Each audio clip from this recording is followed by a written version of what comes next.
Hello बच्चों, तो कैसे हो आप लोग? कैसे मानी सब लोग के हमर प्रणाम। आशा करत आनी कि आप सब लोग भी तो लोग भी बहुत अच्छा होके और नीक होकेला। यस, तो welcome to my channel that is Sangat tutorial. I hope कि आप सभी बहुत ही ज़्यादा अच्छे होंगे। मैं भी बहुत अच्छी हूँ। Happy Holi in advance to all of you, क्योंकि कल होली है। आज होलिका दहन है, कल होली है। So I wish you the very best Holi of your whole ever life. So let's begin with the chapter without wasting the time. Before that, if you are new in that in this channel, just subscribe just subscribe the channel and watch till end the video. Okay, you just need to watch all the video so that you can understand each and every concept very much lightly. Okay, very much quietly and lightly. Let's begin with the chapter. Oh yes, the chapter name is Adolescence, the stage of growth and change. Okay, so here the adolescence means what? We have already discussed adolescence, puberty in our previous chapter. If you want to know what is adolescence, what is puberty, go and watch that video. Okay, you will clear your doubt very much crystal clearly. Okay, so let's begin with the chapter. So this is part 1, part 2, this is part 2. Part 1 is already uploaded on that chapter, on the channel. Actually क्या है कि मैंने कभी ऐसे fluently नहीं बोला है किसी भी माइक के सामने, तो ये मेरा इस पार्ट का या इस चैप्टर का सेकेंड पार्ट होगा। ठीक है, तो let's begin with the chapter. अगर आप लोग इस चैनल पे नए हैं तो चैनल को भी लाइक करिए, वीडियो को लाइक करिए, चैनल को सब्सक्राइब करना मत भूलिएगा। लास्ट तक ज़रूर देखिए, क्योंकि लास्ट में बहुत ही ज़्यादा इंपॉर्टेंट क्वेश्चंस है जो मैं आपको बताने वाली हूँ। हाँ बच्चों, आपके एग्ज़ाम के पॉइंट ऑफ व्यू से ऐसे क्वेश्चंस जो आपकी बहुत ही ज़्यादा मदद करेंगे एग्ज़ाम लिखने के लिए। तो चलिए स्टार्ट करते हैं। क्या बोला गया है? मेकिंग अडोलेसेंस अ जॉयफुल एक्सपीरियंस। यस, अडोलेसेंस एक जॉयफुल एक्सपीरियंस ही है। ये जर्नी एक अडोलेसेंस होने की एक यूनिक एक्सपीरियंस होती है, जिसमें साइज़ बढ़ जाती है। ठीक है, जो हमारी क्यूरियोसिटी को और भी ज़्यादा बढ़ा देती है। हम इस स्टेज में बहुत ज़्यादा एक्साइटमेंट हो जाते हैं। ठीक है, हमारे जो व्यू पॉइंट्स होते हैं वो डेवलप होने शुरू हो जाते हैं। हम जो भी चीज़ें देखते हैं उसमें अलग अलग हैबिटेट जो है, जो हम नज़र देखते हैं हमारे एनवायरनमेंट में, उसके पॉइंट ऑफ व्यू से जो नई नई चीज़ें हैं, थॉट प्रोसेस है, ये हमारे दिमाग में जो है वो डेवलप होने लगती है, जो कि एक पावरफुल पॉजिटिव इम्पैक्ट हम कह सकते हैं एडोलेसेंस के लिए होता है। नेक्स्ट आता है 4.1.1 6.4.1 that is meeting nutritional need. अब ये न्यूट्रिशनल नीड क्यों चाहिए? जैसे हम सभी जानते हैं कि सबसे पहले छोटा बच्चा होता है, फिर वो धीरे धीरे करके बड़ा होता है, राइट? तो उसे बड़े होने के लिए क्या चाहिए सबसे ज़्यादा? तो उसे बड़े होने के लिए न्यूट्रिशन की ज़रूरत सबसे ज़्यादा होती है। और ये जो न्यूट्रिशन है ये एक बैलेंस डाइट होता है, जो आपके प्रॉपर जो थाली रहती है उसमें अवेलेबल होना चाहिए। कार्बोहाइड्रेट, फैट्स, प्रोटीन, मिनरल्स, ये सारी चीज़ें। ओके, तो ग्रेड 6 में हमने ऑलरेडी पढ़ा था माइंडफुल ईटिंग के बारे में, और जो कि एक हेल्दी बॉडी लाइफ का हम कह सकते हैं कि एक रोल है और एक पार्ट निभाता है। एक पार्ट है जो कि हमारे बॉडी के लिए एक रोल निभाता है। ओह, आजकल मैं सारी चीज़ें उल्टी बोल रही, पता नहीं क्यों। Anyway, let's begin. क्या बोला गया है? अगर हम हेल्दी बॉडी रखना चाहते हैं तो हमें क्या चाहिए? हेल्दी डाइट चाहिए। ठीक है, क्योंकि एडोलेसेंस एक ऐसा पीरियड है जिसमें ग्रोथ और डेवलपमेंट बहुत ही ज़्यादा तेज़ी से होती है, और कुछ चेंजेस जो है वो हमारी बॉडी में होती रहती है। और वो प्रॉपर चेंजेस किसकी वजह से हो सकती है? वो प्रॉपर चेंजेस जो है वो एक हम कह सकते हैं कि जो इम्पॉर्टेंट डाइट होता है, जो न्यूट्रिशियस डाइट होता है, उसके वजह से ही हो सकती है। For a proper growth to perform well on the playground we need protein and carbohydrate. अगर हमें प्रॉपर तरीके से ग्राउंड पे खेलना है तो उसके लिए हमें क्या चाहिए?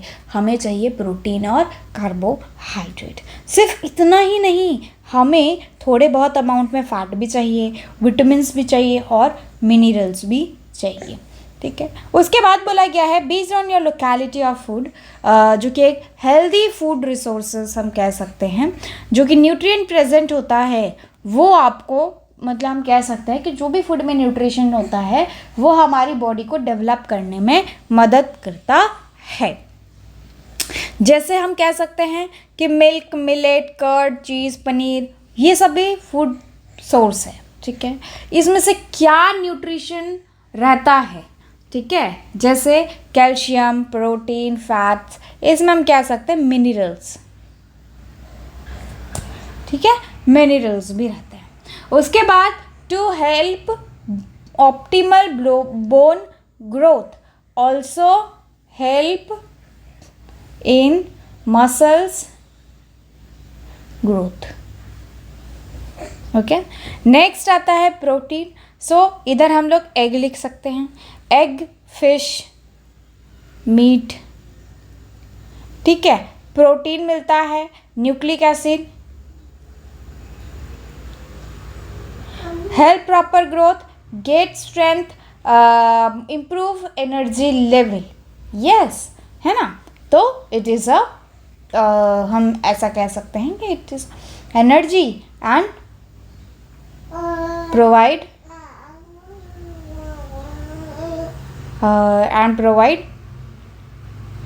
Optimal strength, okay. Next spinach, kidney bean, dried fruits, resins and figs, iron, potassium, calcium, zinc, okay, to help the formation of blood, okay. So ये मिलता है। क्या आता है science and society? Adolescent in especially girls many may sometimes suffer from the blood related health problem। जो girls होती है उनमें मेनली जो हेल्थ प्रॉब्लम होता है वो ब्लड से रिलेटेड हो सकता है, क्योंकि उनकी बॉडी में विटामिन B12 जिसे हम लोग आयरन कहते हैं उसकी कमी हो सकती है, ठीक है। बोला गया है ऐसे प्रॉब्लम को ढूंढो, किस चीज़ की डिफिशियंसी की वजह से हुआ है वो बोलो, है ना। तो इसे find out the about such health issue, उसे हम लोग अनीमिया कहते हैं, अनेमिक कंडीशंस, ठीक है, anaemia. How can we manage iron deficiency? By eating nuts, okay. Find out the government scheme aim to prevent such deficiency। बहुत सारे जो गवर्नमेंट स्कीम्स है वो लागू किए गए हैं। सबसे पहले तो गवर्नमेंट हॉस्पिटल्स है, ओके। सो फिर उसके तो गवर्नमेंट हॉस्पिटल्स हैं। गवर्नमेंट हॉस्पिटल्स में क्या मिलते हैं? गवर्नमेंट हॉस्पिटल्स में स्कीम लाए जाते हैं, कौन कौन से? अनीमिया मुक्त भारत,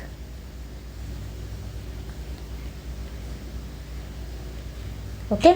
सो ये है उसका। नेक्स्ट बोला गया है known as scientist, yes, Dorothy Hodgkin, जो कि ब्रिलियंट साइंटिस्ट है जिन्होंने विटामिन B12 के बारे में स्ट्रक्चर किया था। कब? 1964 में। वो जो थी वो थर्ड ऐसी वुमेन थी जिनको नोबेल प्राइज़ मिला था in the field of chemistry, ठीक है। उसके बाद बोला गया है कि क्या आप did you know that vitamin B12 is required for the proper functioning of the human body? क्या तुम्हें पता है कि विटामिन B12 जो है ये ह्यूमन बॉडी के फंक्शनिंग के लिए बहुत ज़्यादा एसेंशियल है। लाइकवाइज बहुत सारे ऐसे विटामिन है, it can not be made in the human body, जो कि ह्यूमन बॉडी के अंदर नहीं बनता, इसीलिए हमें उसे बाहर से कंज्यूम करना पड़ता है। Discuss the source of vitamin B12 with your teacher. Discuss करना है आपको आपके टीचर से कि विटामिन B12 क्या है और उसका सोर्स कहाँ कहाँ पर आता है, मतलब कहाँ कहाँ से आपको विटामिन B12 मिल सकता है, ठीक है। तो उसके लिए अगर मैं आपसे कहूँ तो विटामिन B12 का सबसे अच्छा सोर्स है स्पिनच, नट्स, ओके। तो ये है। सबसे पहला आपसे यहाँ पे क्वेश्चन पूछेंगे, हु इज डोरोथी होडकिंग। ओके, तो आपको यहाँ से लेके यहाँ तक she is a scientist and she studied about the structure of vitamin B12। Okay, next बोला गया है, हाँ, what is the source of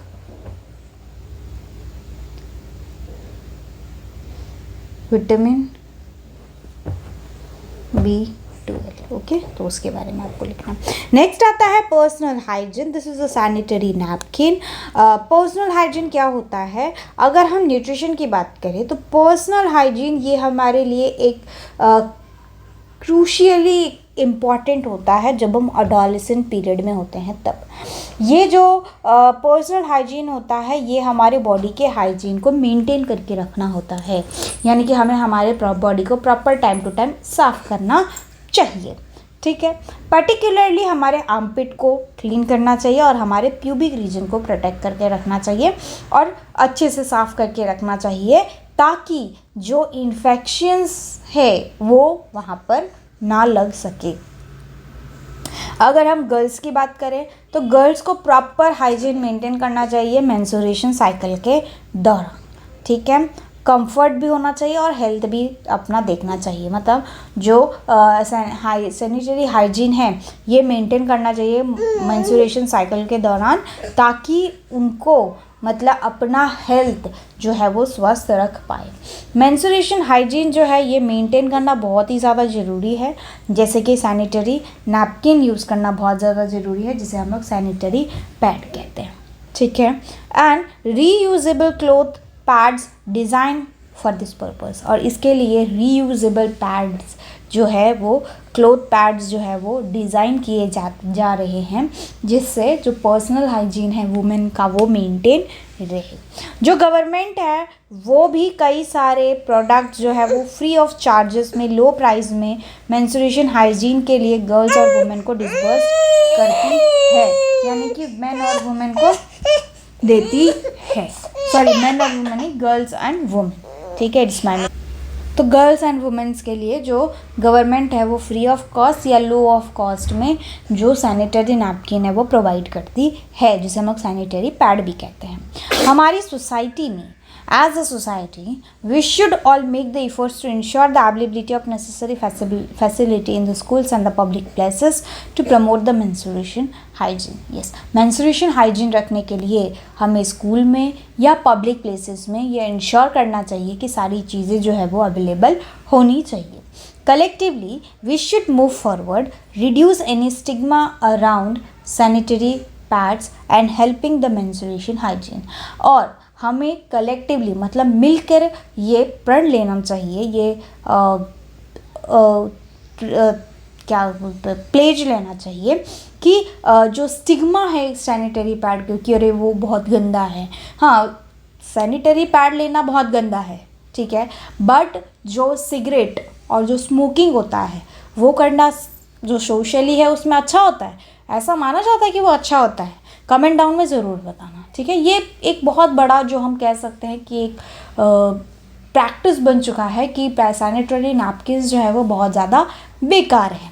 ठीक है, आज भी in 2026 also this all are bad thing, it is consider as a bad thing. Okay, next it is important to dispose of used sanitary pads properly by the wrapping them in the newspaper and disposing inside the dustbin। और ये बहुत ज़्यादा essential है, इसको जो sanitary pad है उसको dispose करना बाय उसको हम न्यूज़पेपर से रैप कर सकते हैं या फिर जो डिस्पोजेबल प्लास्टिक्स होते हैं उसमें रैप करके उसको डस्टबिन में डाल सकते हैं। ठीक है, ये इंश्योर करने के लिए कि कम्युनिटी हेल्थ मेंटेन रहनी चाहिए और एनवायरमेंटल क्लीननेस होना चाहिए। दिस डे आजकल के दिनों में बायोडिग्रेडेबल सैनिटरी पैड्स भी अवेलेबल हैं जो कि एनवायरमेंटल फ्रेंडली होता है। हालांकि ये कॉस्टली देते हैं but then also it is beneficial for the environment. ठीक है, फिर उसके बाद बोला गया है, हाँ, तो यहाँ से आपको क्वेश्चन पूछा जाएगा, how did you maintain, how did, let me change the pen color so that you can understand question, how did you maintain personal hygiene. Okay, so ये आपको बोलना पड़ेगा। तो यहाँ से कई सारी चीज़ें हैं जो इसमें से आप 2-3 पॉइंट उठा के कोई भी लिख दोगे, यहाँ से यहाँ तक ये हो जाएगा। फिर उसके बाद हाँ, यहाँ से यहाँ तक दूसरा पॉइंट है ना, फिर यहाँ से यहाँ तक तीसरा पॉइंट है ना, ये first, second and this is third point. Okay, तो ये आप लिख सकते हैं। नेक्स्ट बोला गया है मेंस्ट्रुएशन साइकिल को सपोर्ट करने के लिए गवर्नमेंट ने कई सारे इनिशिएटिव लिए हैं। तो यहाँ से आपको क्वेश्चन बनता है what are the different initiative, the different initiative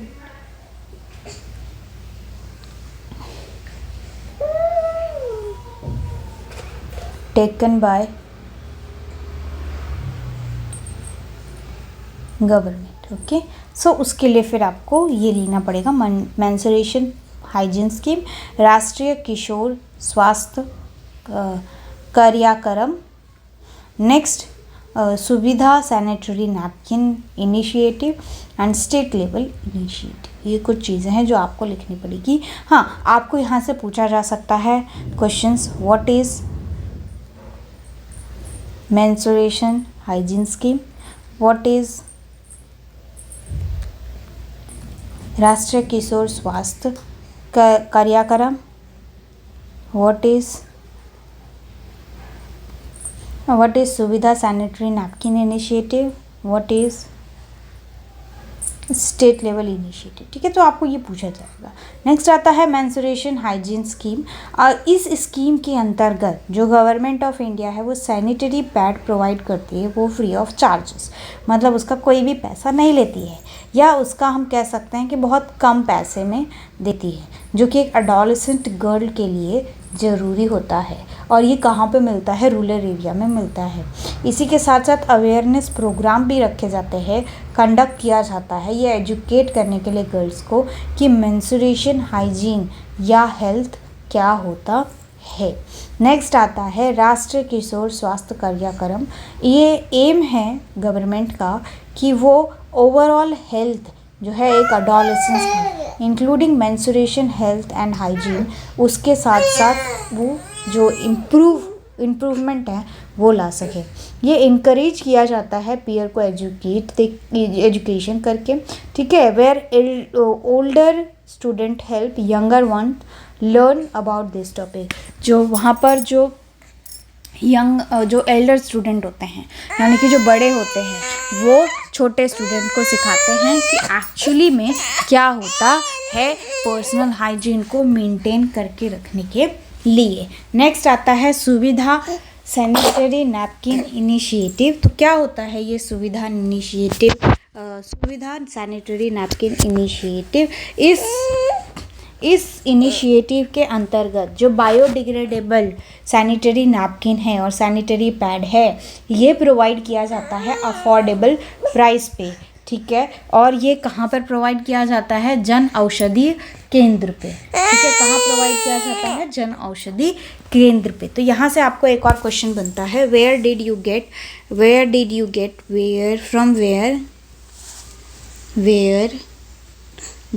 gate biodegradable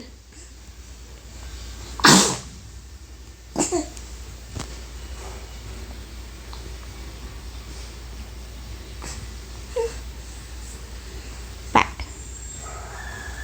ठीक है, कहाँ पे मिलता है? जन औषधीय केंद्र में। ठीक है, ये एक इनिशिएटिव है जिसके थ्रू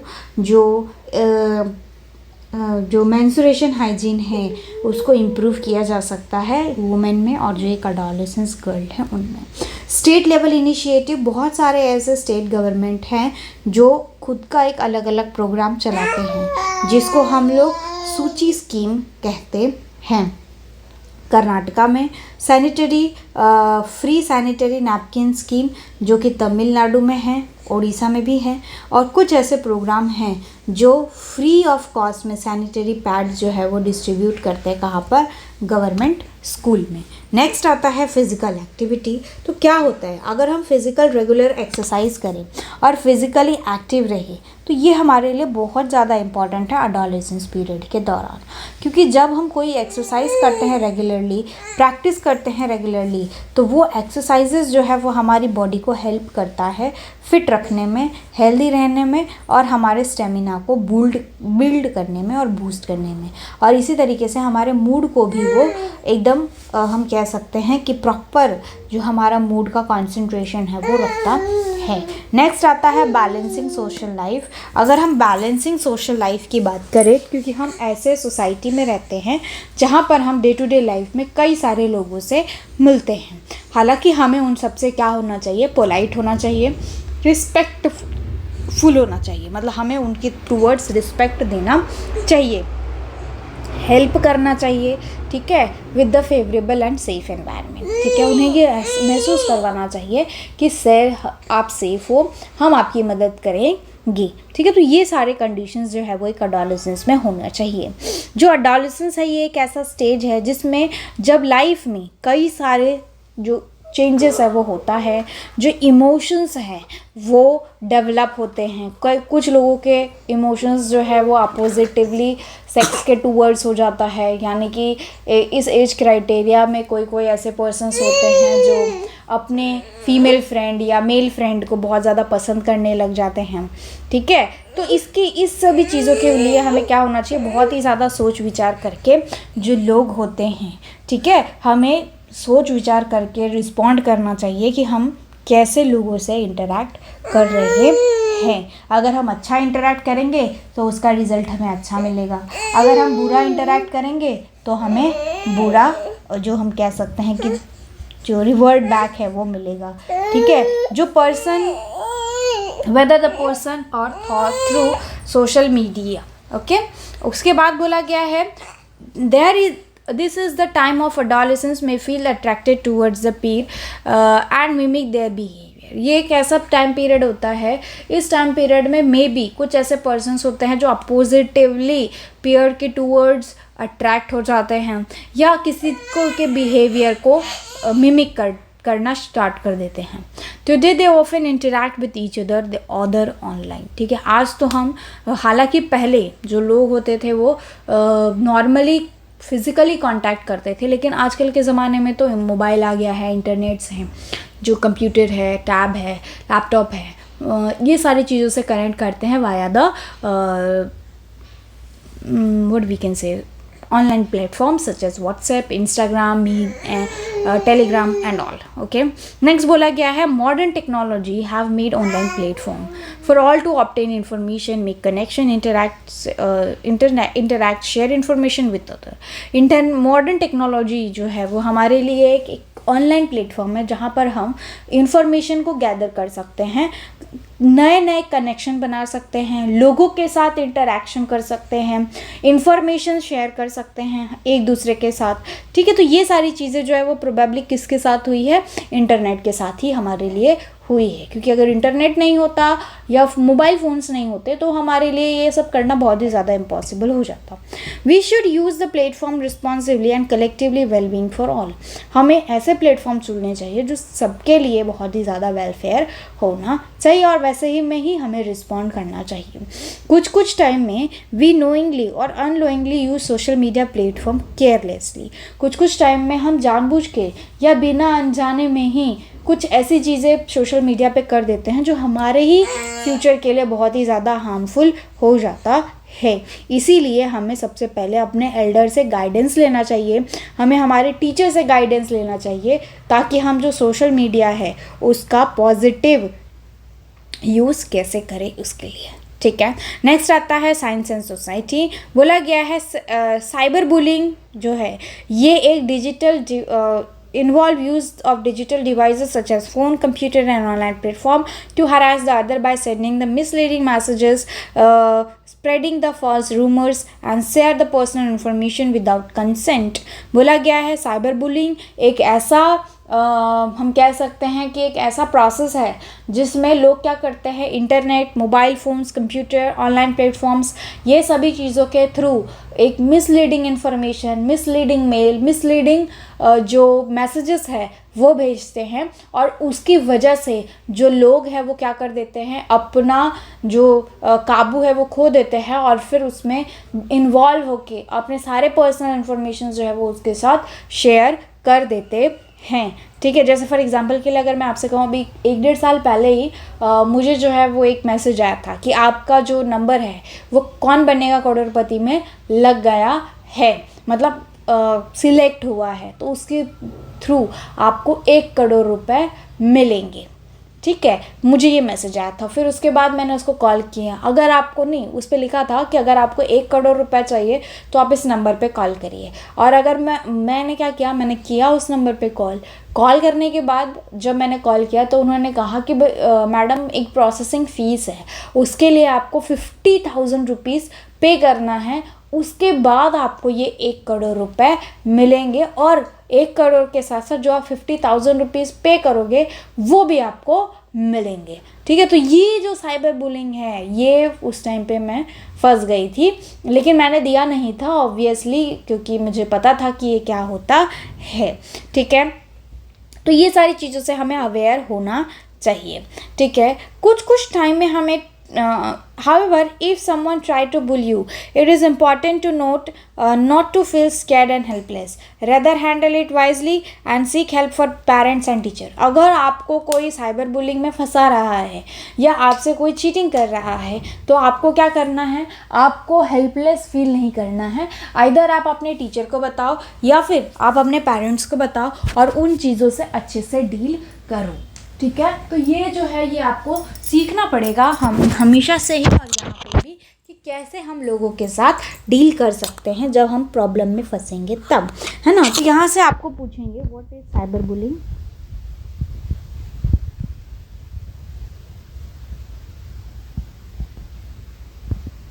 इसके लिए एक वेबसाइट भी आता है www.cyberbullying.gov.in।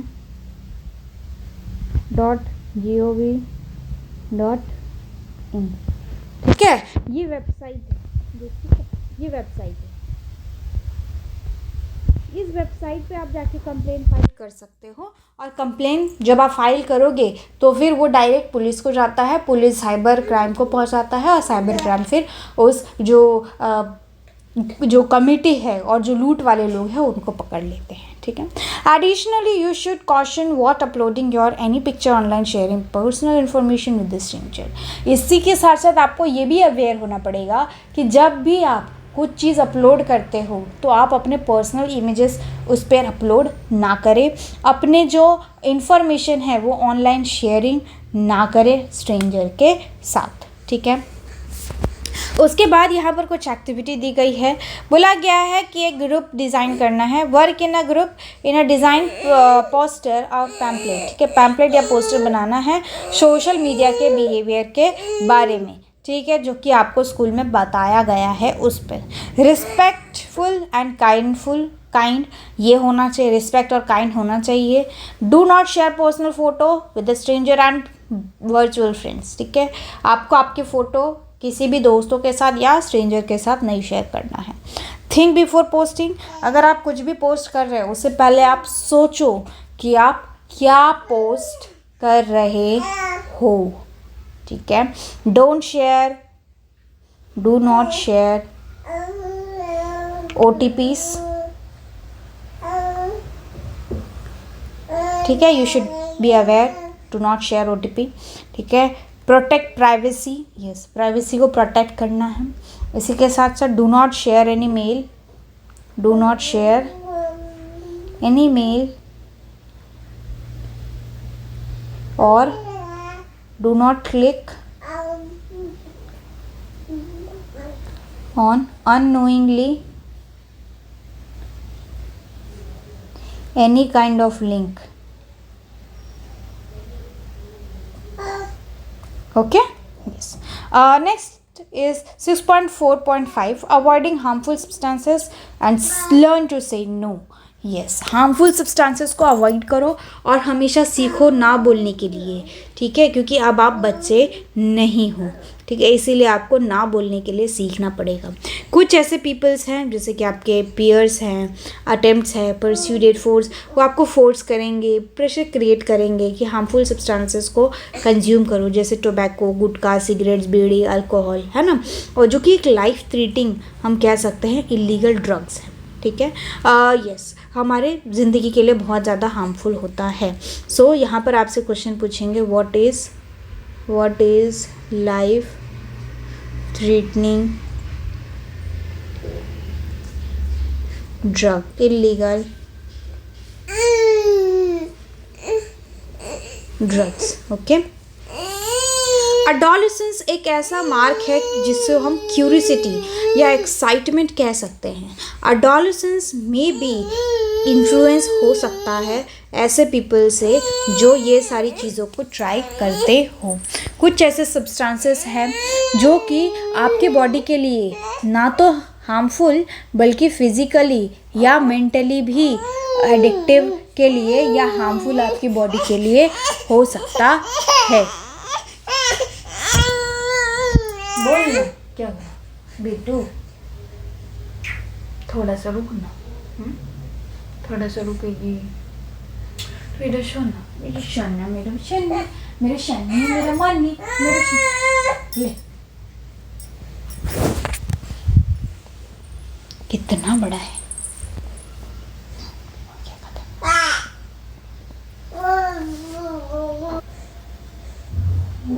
तो ये हमारे बॉडी के लिए हम कह सकते हैं कि हमारे सिर्फ हार्मफुल में ही नहीं, फिज़िकल, मेंटल हेल्थ और इवन ये एडिक्टिव भी हो सकता है, एडिक्टिव का मतलब क्या होता है कि अगर एक बार पर्सन को स्टार्ट कर दे इन सारी चीज़ों को कंज्यूम करना, तो उनकी बॉडी में बहुत ज़्यादा अर्ज होता है कि ये चीज़ों को वापस से ट्राई करने के लिए, ठीक है, और ओवर द टाइम वो रेगुलर हो जाता है उनके लाइफ में, और इसे ही हम लोग सब्सटेंसेस अब्यूज़ कहते हैं। आपसे पूछेंगे what is substances abuse, what is abuse, okay. तो यहाँ से ठीक है, someone who is addicted today might have started once with just one time। जो आजकल एडिक्टिव लोग दिख रहे होंगे आपको, मे बी उन्होंने एक टाइम पे शुरू किया होगा एक बार कह के, ठीक है, और वो आज तक एक बार उनका चल ही रहा है। इसीलिए जो भी एडिक्टिव चीज़ें हैं उसको आप फर्स्ट टाइम ही ना कह दो, कहीं पर भी और कभी भी, ओके। कुछ ऐसे सब्सटेंसेस हैं जो कि सीरियस हेल्थ रिलेटेड इशू कर सकते हैं, ब्रीदिंग डिफ़िकल्टी कर सकते हैं, मेमोरी लॉस तक हो सकता है, इवन लंग्स डैमेज भी कर सकते हैं। वो डिपेंड करता है अलग अलग सब्सटेंसेस पे, इसीलिए हमें हेल्दी रहने की ज़रूरत है और it is important to completely avoid the substances which is healthy choice instead, ठीक है। और ये बहुत ज़्यादा एसेंशियल है आपके लिए कि वो चीज़ों को आप कम्प्लीटली अवॉइड कर दो जो चीज़ आपकी बॉडी के लिए हार्मफुल हो। It is more important to remain free and confident to decisions to say no. और ये बहुत ज़्यादा इम्पॉर्टेंट है आपके लिए कि कोई भी चीज़ के लिए आप कॉन्फिडेंटली नो कह दीजिए, ठीक है। इसी के साथ साथ अगर मैं आपको दिखाऊं तो ये देखिए, ये बिफोर लंग है और ये आफ्टर लंग है। बिफोर एक क्लीन लंग है, एक स्वस्थ लंग है, एक हम कह सकते हैं कि अच्छा लंग्स है, ठीक है। एंड आफ्टर वो लंग्स क्या हो चुका है, ख़राब हो चुका है। क्यों ख़राब हो गया है? Due to smoking reason. किसकी वजह से ख़राब हो गया है? स्मोकिंग रीजन की वजह से ख़राब हो गया है। The first step to overcoming the addiction to seeking help, support from the family and friends, talking to trusted people such as parents and teachers. Counseling of the medical advices can also helpful for handling this situation. Remember your health and your future in your hand. बोला गया है, choose वॉइसली बोला गया है कि जो first step है वो एडिक्शन कम करने का, वो आइदर आप जो ट्रस्टेड पार्टनर है आपका उससे शेयर कीजिए, जैसे आपके परिवार, आपके टीचर्स, इवन मेरे से आप शेयर कर सकते हैं, अगर कोई ऐसा पर्सन है जो एडिक्टिव है उसके लिए। इवन काउंसलिंग मेडिकल डिवाइसेस आते हैं, एडवाइसेस आते हैं जो ऐसे सिचुएशन को हैंडल करते हैं। और आपको ध्यान में रखना है कि आपका फ्यूचर आपके हाथों में है, इसीलिए आपको अच्छे से चूज़ करना चाहिए। साइंस एंड सोसाइटी की अगर हम बात करें तो साइंस एंड सोसाइटी की बात करते हैं, उसके लिए नशा मुक्त भारत अभियान जो है वो गवर्नमेंट ने लॉन्च किया है। नशा मुक्त भारत अभियान जो है वो गवर्नमेंट ने लॉन्च किया है मिनिस्ट्री ऑफ सोशल जस्टिस और एम्पावरमेंट के थ्रू, जो गवर्नमेंट ऑफ इंडिया है उन्होंने, ठीक है। और ये इसका इंटेंडेंट है कि वो मास स्प्रेड अवेयरनेस करे, ताकि वो जो लोग हैं जो एडिक्टिव है आज भी, वो जो हमारे एक्टिव यूथ है वो एडिक्टिव ना हो, और जो एडिक्टिव है वो भी अपना जो भी वो खाते हैं वो छोड़ दें, ठीक है। इवन ह्यूमन कम्युनिटी सबको एक स्पेशल फोकस किया गया है, जिससे हम लोग जो सब्सटेंसेस अब्यूजिव है उसको अर्ली एज ऑफ चिल्ड्रंस ने जो कंज्यूम कर रहे हैं उनको वो उससे फ्री करें। गवर्नमेंट ने ये national wide de addiction helpline numbers भी दिए हैं 1446, और ये डील करता है ड्रग्स एडिक्शन और ड्रग एडिक्टिव लोगों को, ठीक है। The why question for adolescents. We now understand the different changes of the adolescents. Also know some way to handle it in the sense of responsibility. हमने अब बहुत सारी चीज़ें adolescents के बारे में पढ़ ली है, और हमें ये भी पता है कि हमें उसको कैसे हैंडल करना है। But I wonder why this changes occur at this stage of life. लेकिन ये बहुत ज़्यादा वंडर है कि ये जो चेंजेस है वो कैसे हर एक स्टेज पर होता है। बहुत सारे ऐसे चेंजेस हैं एडोलेसेंस में, बहुत सारे ऐसे चेंजेस हैं एडोलेसेंस में, जैसे कि मेंस्ट्रुएशन, अदर चेंजेस भी हैं प्यूबर्टी में, जैसे क्योंकि वो किस चीज़ की वजह से होते हैं, हार्मोन की वजह से होते हैं, ठीक है। ये जो हार्मोन्स है एक केमिकल है जो हमारी बॉडी प्रोड्यूस करती है। हार्मोन हमारी बॉडी में बहुत ज़्यादा इंपॉर्टेंट रोल प्ले करता है रेगुलेट करने के लिए ग्रोथ एंड डेवलपमेंट को, जो कि एक प्रॉपर फंक्शनिंग के लिए हेल्प करता है हमारा हार्मोन, ठीक है। They are produce different part of the body, ये हमारे डिफरेंट पार्ट से अलग अलग हार्मोन रिलीज़ होता है, जो कि एक एप्रोप्रिएट टाइम में रिलीज़ होता है जब उसको सिग्नल मिलता है। तभी कहाँ से सिग्नल मिलता है? ब्रेन से सिग्नल मिलता है। कुछ ऐसे हार्मोन्स हैं जो हमारे मूड को और बिहेवियर को रिस्पॉन्स करते हैं, ठीक है। इसीलिए हमें उन चीज़ों के बारे में इन्फॉर्म रहना है, सपोर्ट लेते रहना है, गाइडेंस में रहना है। जब भी हमें ज़रूरत पड़े तब हमें एक हेल्दी डिसीजंस लेने हैं, हमें स्ट्रॉन्ग रहना है हमारी ज़िंदगी जीने के लिए। तो ये था आपका chapter adolescence the stage of growth and changes वाला, ठीक है। आई होप कि आपको ये वीडियो अच्छा लग रहा होगा। वीडियो अच्छी लग रही है तो वीडियो को लाइक करिए, चैनल को सब्सक्राइब करना मत भूलिएगा, दोस्तों के साथ शेयर करिए, ठीक है। Till then take care, thank you so much for watching this video, bye bye. और उसके लिए आपको